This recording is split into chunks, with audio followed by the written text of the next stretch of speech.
instructions when you make your later. At the outset, I want to note that I was sorry Clarence Thomas was hospitalized yesterday.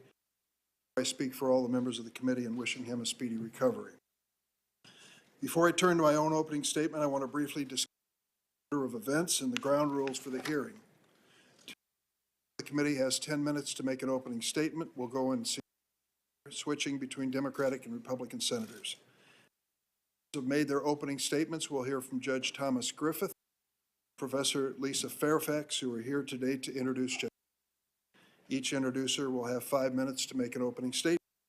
Finally, we'll administer the oath to Judge Jackson, and she will make, and that will conclude today's events. Tomorrow we'll begin with questions. For those sitting in the audience, welcome. You could be here to witness this historic occasion. I ask to be respectful and quiet during the hearing. Stand up unless you're entering or exiting the room. And if you be asked by one of our distinguished members of the Capitol to sit down. If you refuse, you'll be escorted. Let me be clear. We will not tolerate any audience. Any disruption will result in immediate removal. I also ask that our audience be respectful of the members of the Capitol who are here today to ensure everyone's safety. With that, opening statements. Judge Jackson, as I said, again for being here today with your family and friends. The Supreme Court has a long and storied history. Have been filled by many superb justices whose contributions to the rule of law have stood the test of time.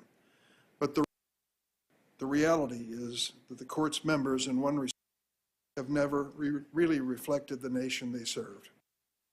When the Supreme Court met for the very first time of 1790 in the Exchange Building in New York, there were nearly 700,000 slaves without citizenship in this new nation of nearly 4 million. Neither African Americans nor women had the right to vote. There was no equal justice for a majority of people living in America. It's more than 230 years, the Supreme Court has had 100 justices. 108 have been white men. Just 2 justices have been men of color. Only have served on the court, and just 1 a woman of color. Justice has been a black woman. You, Judge, can be the first. It's not easy being the first. Often you have to be the best, in some ways the bravest. You're not prepared to face that kind of heat, that kind of scrutiny, that of the national spotlight. But your presence here today to brave this process will give inspiration to millions of Americans who see themselves in you. As I mentioned to you, I was at the steps of the Supreme Court this morning to see the rally in support. There were so many young African American women there seeing your pursuit as part of it. In other important ways, though, there are many nominees who've come before us. President Biden, because he knew your qualifications are outstanding. He knows you. You've appeared 3 previous times and confirmed with bipartisan support.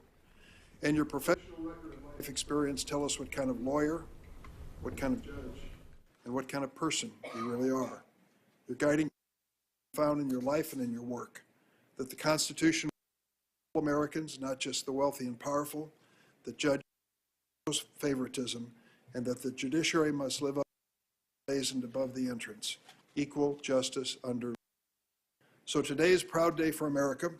We've come along since 1790, and we know that we still have to form a more perfect union.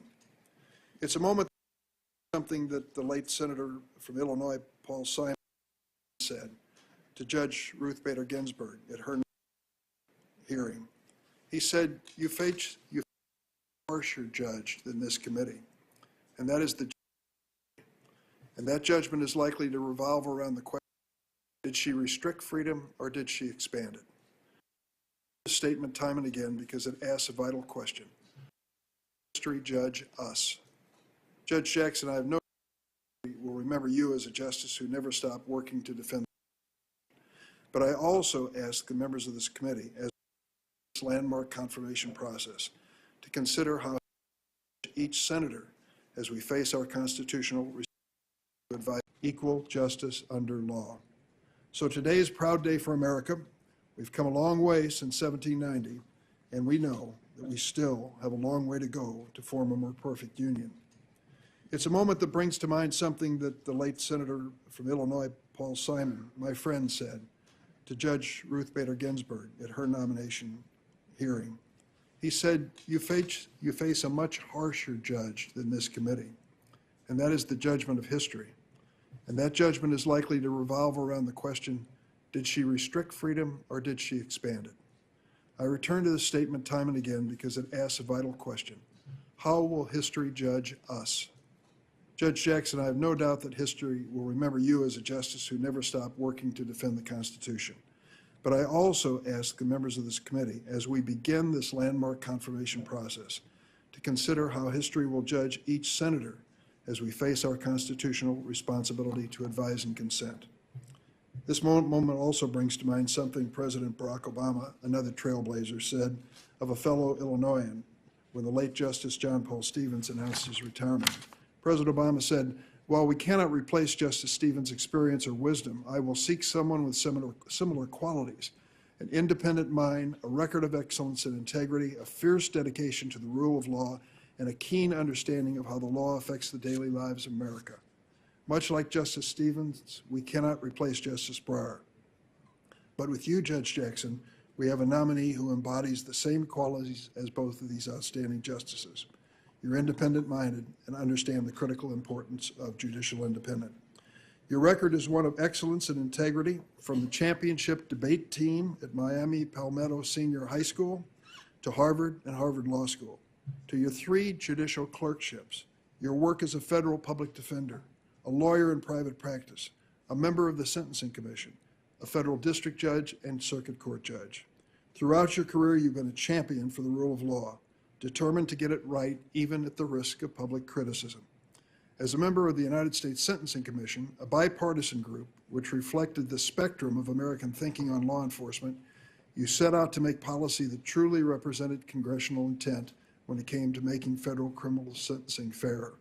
And you did it by finding bipartisan common ground. During your tenure on that commission, 95% of the commission's votes were either unanimous or consensus. For example, the commission implemented the Fair Sentencing Act, a law that I negotiated with then Senator Jeff Sessions that reduced the infamous 100-to-1 crack powder sentencing disparity. And you joined every one of your colleagues to make that change to the sentencing guidelines retroactive. You gave a powerful speech, and I'm going to quote it. You said, there is no excuse for insisting that those who are serving excessive sentences under the long disputed and now discredited prior guideline must carry on as though none of this has happened. The vote in favor of retroactivity was unanimous on the commission. Republicans and Democrats shared your view. And you've gone to great lengths to explain how the law affects real people. Indeed, with your nomination, we can be confident that the court, its role, and its decisions will be more understandable to the American public. In your time on the bench, you've taken the time to explain your decisions and their consequences. When you were before this committee just last year, for your D.C. Circuit hearing, you described how you, quote, take extra care to communicate with parties. You added, and I quote, I speak to them directly and not just to their lawyers. I use their names. I explain every stage of the proceeding because I want them to know what's going on. As a result of that approach, you've made the law more approachable to litigants and American people. The cameras and the lights here today can make it easy to forget that at its core, the responsibility you seek is one of service. And I'm fully confident you'll serve Americans from all walks of life, all backgrounds, fairly and faithfully. Now, there may be some who claim, without a shred of evidence, that you'll be a rubber stamp for this president. For these would-be critics, I have 4 words. Look at the record. Your complete record has been scoured by this committee on 4 different occasions. All of your nearly 600 written opinions, read and reread, 12,000 pages of transcripts, meeting minutes, and other materials for the Sentencing Commission, your sworn testimony before the committee less than a year ago, every published and reported word you've written or spoken, your detailed answers to lengthy questions. For those who say they need more, I would answer that you have sat down personally with every member on this dais of the committee, Democrats and Republicans. A fair review of all of this makes clear your values and your guiding principles.